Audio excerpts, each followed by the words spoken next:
താൽക്കാലിക ജീവനക്കാരിയെ ബോർഡ് അറിയാതെ നിയമിച്ചതിനെ ചൊല്ലിയുള്ള തർക്കം മാത്രമാണ് അടൂർ ബാങ്കിൽ നടന്നതെന്ന് ബാങ്ക് മുൻ പ്രസിഡന്റ് രവീന്ദ്രൻ.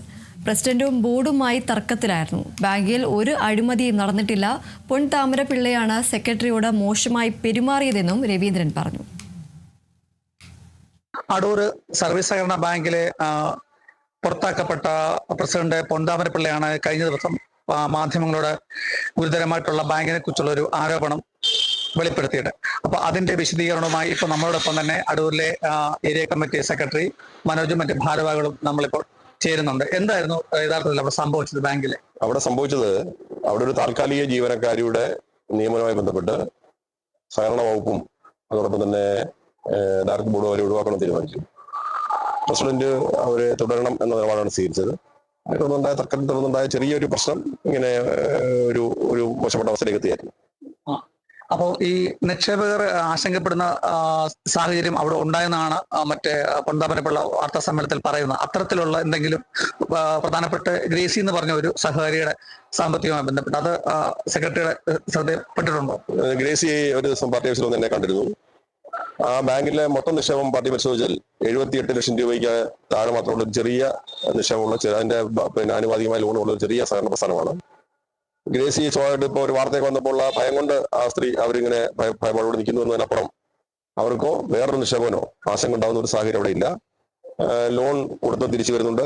ആ ലോണിന്റെ അടിസ്ഥാനത്തിൽ നടപടികൾ കിട്ടാത്ത ലോൺ സംബന്ധിച്ച് നടപടികൾ സ്വീകരിച്ചിട്ടുണ്ട്. ആർബിട്രേഷൻ അവാർഡുകളായിട്ടുണ്ട്. ആ നിലയ്ക്ക് ആ കിട്ടുന്ന എല്ലാ നിക്ഷേപങ്ങളും ഏറ്റവും സെക്യൂറായ നിലയിലാണുള്ളത്. മുൻ പ്രസിഡന്റ് രവീന്ദ്രനും അദ്ദേഹത്തിന്റെ മകൾക്കും എതിരെയുള്ള ഈ ആരോപണം എങ്ങനെയാണ് പാർട്ടി നോക്കിക്കാണുന്നത്? അത് ഒരു വസ്തുതയില്ല. കാരണം അവിടെ വിവിധ തരത്തിലുള്ള സഹകരണ വകുപ്പിന്റെ പരിശോധന നടന്നിട്ടുണ്ട്.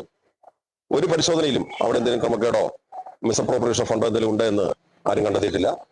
തന്നെയല്ല, സഖാവ് പി രവീന്ദ്രന്റെ 2 മക്കൾ സഹകരണ വകുപ്പിലെ ജീവനക്കാരാണ്. അത് ശരിയാണ്. അതുകൊണ്ട് അവർ ആ ബാങ്കിന്റെ ഓഡിറ്റുമായി ബന്ധപ്പെട്ടോ അല്ലെങ്കിൽ ഇൻസ്പെക്ഷനുമായി ബന്ധപ്പെട്ടോ ഒന്നുമുള്ള ടീമിലെ ഉൾപ്പെട്ട് വരുന്ന ആളുകളല്ലല്ലോ. അപ്പൊ അതുകൊണ്ട് അവർക്ക് അവിടെ എന്തെങ്കിലും പ്രത്യേക സ്വാധീനം ഉണ്ട് എന്ന് പറയുന്നതിനകത്തൊന്നും അർത്ഥമില്ല.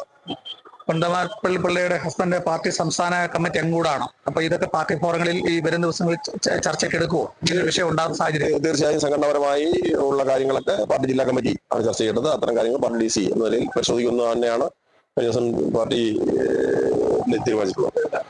മറ്റേ അന്വേഷണത്തെയൊക്കെ സ്വാഗതം ചെയ്യുന്നുണ്ടോ? തരത്തിലുള്ള അന്വേഷണം നടക്കട്ടെ. അവിടെ അന്വേഷണം നടന്നു കഴിഞ്ഞു. ഇന്നലെ വിജിലൻസിന്റെ അന്വേഷണം ഉണ്ടായിരുന്നു. സഹകരണ വകുപ്പിന്റെ 66 അംഗം നടക്കുന്നുണ്ട്. ഏത് അന്വേഷണം നടക്കട്ടെ, അതൊന്നും ഒരു തടസ്സമില്ലല്ലോ. അന്വേഷണം നടപടിയെങ്കിലും മിസ്അപ്രോപ്രിയേഷനോ പണാഭരണം ഉണ്ടായി മതിയല്ലോ ഭയപ്പാട്.